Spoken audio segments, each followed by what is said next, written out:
On show 440, a new EV tax credit's been proposed, the Kona price goes up, and Infiniti to launch their first EV. Those stories and many, many more coming up on today's podcast. Hello, it's Martyn Lee here. Well, good morning, good afternoon and good evening. In fact, wherever you are in the world, welcome to the show. Thursday, 11th of April edition. I've been through all the blogs, all the stories. I've got my Google alerts set up. I've looked at all the EV stories around today, and these are the ones I think the biggest ones you need to know about to save you time, save you hours surfing around. In 20 minutes, we'll give you a big hit of EV news. Thank you to myev.com as always for supporting this show. Funnily enough, I mentioned them, but Phil Roberts is one of our supporters. His company's EF.Energy, by the way. Phil's been supporting this show for a very long time, and I saw today that he is putting up for sale his Nissan Leaf. Lovely, gone black as well. Nice, looks great. 40 kilowatt hour Leaf. He's making a change. Just fancies a change of EV. He is going Kia e-Niro, by the way, and so he had to put his Leaf up for sale in all the usual places here in the UK, because of course we don't have myev.com, and even messaged me to say, "God, have a word, wish I could have used it." All right, I'll have a word. Let's kick off the news then, and we'll start with this, a big bit of breaking news as we come in to record the show today. A conglomeration of bipartisan US lawmakers want to extend the current federal EV tax credit to 400,000 cars produced. Well, currently the credit begins at to sunset, if you like, the taper down. At 200,000 sold in the US, the current situation works to hinder automakers, those that have invested early, like Tesla, like GM. They've worked hard to produce and promote EVs. Meanwhile, those that have dragged their heels and been slow to adopt, they've got a bit of an unfair edge, you could say. InsideEVs.com today says the new bill, the Driving America Forward Act, would work to add an additional 400,000 EVs on top of the current automakers' 200,000 on the previous program. However, it would then lessen the phase-out period to 9 months rather than 12 to 15. Still, the bill would allow hardcore players like Tesla, like GM, even Nissan, by the way, with the Leaf in the US, to take advantage during that time. In the current situation, other automakers are only just starting to catch up. One of the foreign commenters on InsideEVs.com says, his name is K-Dog, K-Dog, says this: instead of adding 400,000 units per manufacturer, they should set an overall limit for the total cars with the plug sold. And I love that, because rather than each individual automaker getting their own allowance, say you set the limit to 2 million, right? 2 million EVs, 3 million EVs, 4 million plug-in cars. It would focus the minds somewhat of the other automakers that if they want to sell any and for their customers to get a full federal tax credit, they better start selling them. And of course you would say those that have made the investment early, GM and Nissan and Tesla, they could hopefully dial up some sales, maybe at the expense of other markets, or I don't know how it would work, but if you're talking about a total number of EVs sold across all automakers, there is an incentive there to, actually sell some. Well, the Reuters report, which broke all of this news, said that GM and Tesla shares rose on the Reuters report that the bill would be introduced.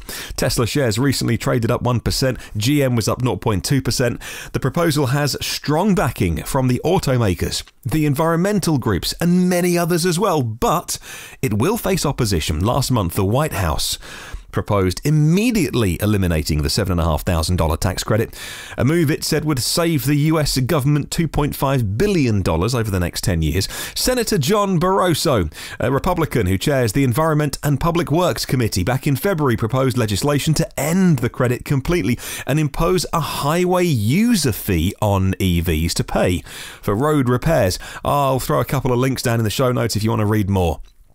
Staying with Tesla, sales reports from Switzerland have revealed that the Model 3 was the country's #1 selling car in March 2019. And in case you think I misspoke there, and you're probably thinking to yourself, what he meant to say is it was the #1 EV in Switzerland. Yeah. No, it was the #1 car in Switzerland. It was the very first time an all-electric vehicle was able to top the country's sales charts. It includes vehicles powered by internal combustion engines. Says Simon at the brilliant Teslarati website. Tesla sold 1,094 units of the Model 3 in Switzerland in March alone. As indicated by the numbers of sales statistics, the site is called Auto Schweiz. The Model 3 figures were about 27% higher than the second ranking vehicle. That was the ever popular Skoda Octavia, which sold 801 units in March. The Model 3's feat represented significant milestones for the Silicon Valley-based automaker, and it was able to achieve a record market share of 4.3% in Switzerland's auto market. They are impressive figures, especially since deliveries of the Model 3 didn't start at the beginning of the quarter. They started in February. That is particularly impressive. I'm not sure what incentives Switzerland has going, if any. Obviously a very affluent country. Many millionaires decide to relocate there for, various reasons. And so I don't know what they have going on in Switzerland. I will look into it. Oh, talking incentives, by the way, something that I misspoke yesterday on the podcast. I think that's politician speak for I got it wrong, but they'll never admit to getting anything wrong. So politicians will say, I misspoke. And I said yesterday, you don't even have to own, in this country, in the UK, haven't even got to own an EV yourself to have a charger put in to claim for the grant. Get one put on your house if you don't own an EV. What I should have said, clarified, you don't have to be the owner. So if you lease one, if you don't own it, you lease one. But even if you have like a long-term rental, I think it's maybe a month or more. I should have actually fact-checked that before I have to do a double clarification tomorrow. But if you even have one for a long term, I think maybe a 3-month rental or something, you are classed as the keeper of the car at the time. So you haven't got to own the car. But yeah, it's not as if you...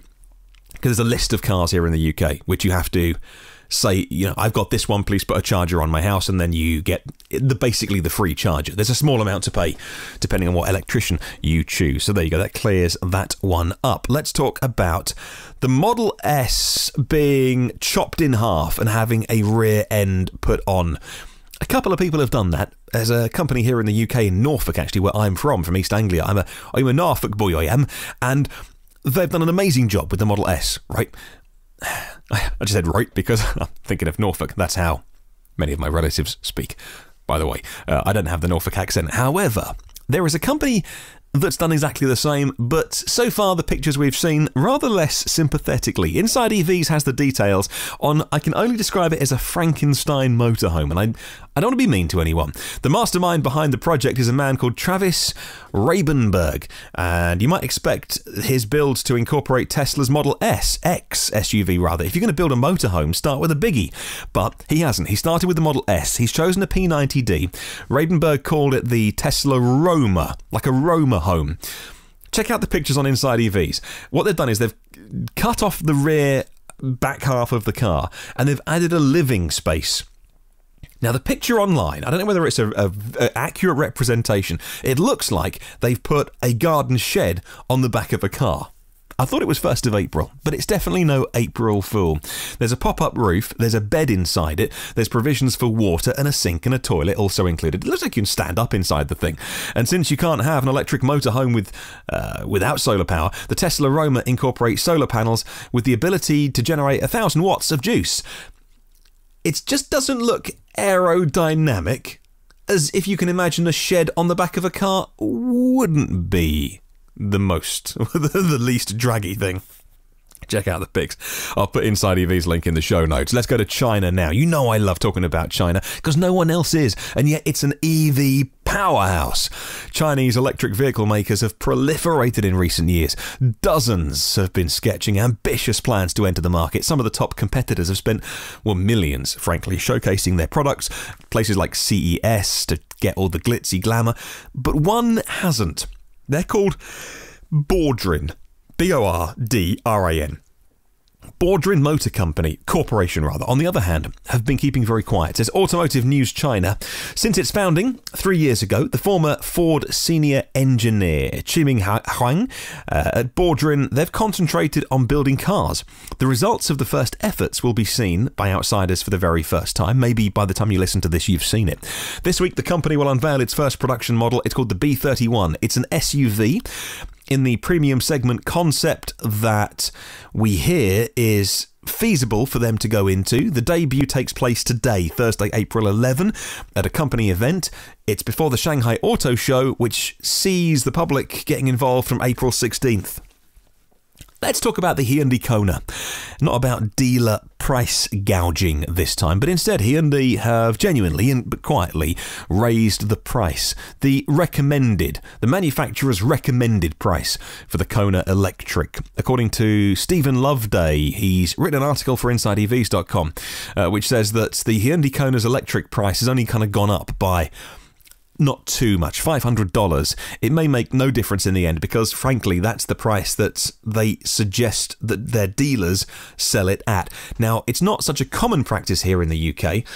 However, dealers in the US set their own prices, and of course that means they can go down, but they can go up. Some are charging a premium because the Kona is so popular. It could mean that the Kona Electric becomes even more expensive, or it could have no impact on the prices at all. The quiet move by Hyundai comes on the heels of GM's federal tax credit halving. Let's move on to a story that's centred in Austria and back in Switzerland, funnily enough. The national postal companies Swiss Post and the Austrian Post have committed today to fully electrifying their entire delivery fleets by the year 2030. Well, the announcement comes as they join up to EV100. It's an EV initiative led by a non-profit climate group, reports Ryan Austin for Charged EVs today. To join EV100, companies must make public commitments to integrate EVs into their service fleets or do things like install EV chargers on their premises for their staff, for their customers. Now, as part of its pledge, Austrian Post is set to switch more than 9,000 vehicles to electric. Post CH, which is a subsidiary of Swiss Post, also said it's going to switch more vehicles, 10,000 vehicles in this case, to electric as part of their pledge. The company has already electrified its delivery fleet of three-wheelers. There's 6,000 of those, they're all EV. It now plans to switch 4,600 vans. They are up to about 3.5 tonnes and 180 service vehicles to pure EV by 2030. Whenever I hear these announcements, I congratulate them, and I always say, I reckon it'll be sooner. They've given themselves 11 years, I'll give it 3 or 4. Finally, let's talk about Infiniti today. And a Reuters report that's shown up on Autoblog says the first electric car for Nissan's premium brand, Infiniti, a bit like Lexus is to Toyota, is going to be a sporty sedan, and it's going to be based and produced in China. The Japanese car maker said in a statement, which has been seen by Reuters ahead of a public announcement expected soon, maybe even next Wednesday, the vehicle would hit the market in about 3 years' time. Consumers can get a taste of what they are thinking. The concept car is dubbed the QS, or the QS Inspiration, all-electric sedan at the Shanghai Auto Show late next week. Nissan officials said, well, brand officials have said that from 2021, every Infiniti model launched will be either all-electric or e-power hybrid, underlining Nissan's previously announced plans to make Infiniti primarily an electrified offering. And if you are new to the podcast, if you've never heard one of the episodes that I talk about e-power, I always like to just put a little note of caution on e-power. By the way, enormously successful for Nissan. The Nissan e-power technology has really captured imaginations, and it seems to fit into people's lives, but it's nothing more than using a gas engine as a generator. E-power does sound quite fancy, and they call them hybrids, but they're really not, because they don't have a plug. And if an EV doesn't have a plug, it can't call itself an EV. It might be electrified, but there's no such thing as an electric car unless it has a plug. Unless you can put clean green electrons into it, it's not an EV. So all this is a combustion engine. If you don't know, by the way, e-power is a combustion engine, and that runs to generate electricity like a generator would. So it generates electricity. There's a tiny, tiny battery, sort of around 1 kilowatt hour, maybe smaller, maybe larger, but definitely not. It's around that, within margin of error. About maybe 1.5 kilowatt hour battery. It charges that then stores just enough energy to power the car. In many ways, it's what hydrogen cars are all about. All hydrogen does is store hydrogen, then it creates electricity, then it stores it in a small battery, then the battery drives an electric motor. If you're going to have a battery, have a big one, because prices are going down so quickly and batteries are getting so much more efficient and technology's improving as well. So there are benefits to this, because the internal combustion engine, when it works as a generator, can work in its optimal band of efficiency in terms of the revs, the revolutions. So when a normal combustion car and you're driving through the gears and you're accelerating through the gear and then it changes gear and the revs drop down, when the revs are always going up and down and out of their optimal range, that's when internal combustion engines are at their least efficient. So at least if you can have one as a generator that works in its most efficient band, you'll use less fuel. And of course, if they can quieten it down, they can make it smaller, they can have all the excitement of an EV, so that instant punch of electricity driving you away from the lights. And of course, it's pretty quiet as well. So there are many benefits to the consumer. Personally, I'd like to see all EVs, but you know my stance on that. I understand why they're very popular, and it looks like they're moving that technology into the luxury Infiniti brand as well.